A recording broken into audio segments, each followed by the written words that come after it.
आपने बहुत ही अच्छे से समझाया है कि रुपया और डॉलर की विनिमय दर कैसे कई कारकों पर निर्भर करती है। आपने जिन आयात निर्यात असंतुलन, महंगाई, विदेशी निवेश और फेडरल रिजर्व की ब्याज दरों का जिक्र किया है, वे सभी बहुत महत्वपूर्ण है। क्या आप इनमें से किसी खास पहलू, जैसे फेडरल रिजर्व के फैसलों का भारतीय बाजार पर पड़ने वाले प्रभाव या फिर आरबीआई की हस्तक्षेप रणनीति के बारे में और गहराई से जानना चाहते हैं? फेडरल रिजर्व के फैसलों का भारतीय बाजार पर गहरा प्रभाव पड़ता है।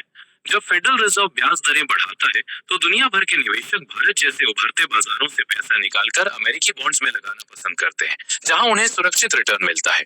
इससे रुपए पर दबाव बनता है और वो कमजोर हो जाता है।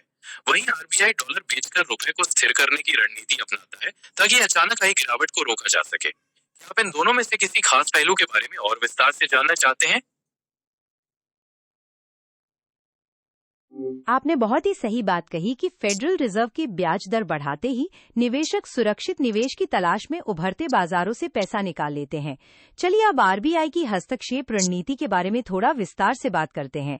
जब रुपया कमजोर होता है तो आरबीआई अपने विदेशी मुद्रा भंडार में से डॉलर बेचना शुरू करता है, ताकि बाजार में डॉलर की आपूर्ति बढ़ाई जा सके और रुपए की तेज गिरावट को रोका जा सके। क्या आप जानना चाहते हैं कि इस प्रक्रिया में कितना विदेशी मुद्रा भंडार खर्च होता है और ये रणनीति कब तक कारगर साबित हो सकती है?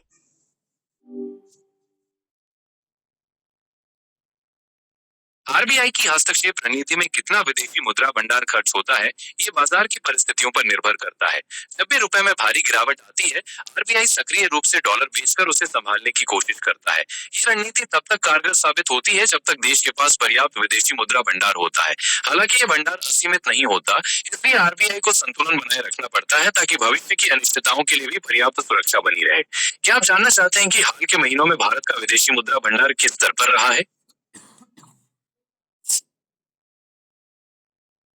जी बिल्कुल, मैं जानना चाहूंगा कि हाल ही में भारत का विदेशी मुद्रा भंडार किस स्तर पर रहा है, क्योंकि ये हमारी अर्थव्यवस्था के स्वास्थ्य का एक बहुत बड़ा संकेत होता है। क्या आप मुझे ताज़ा आंकड़े बता सकते हैं?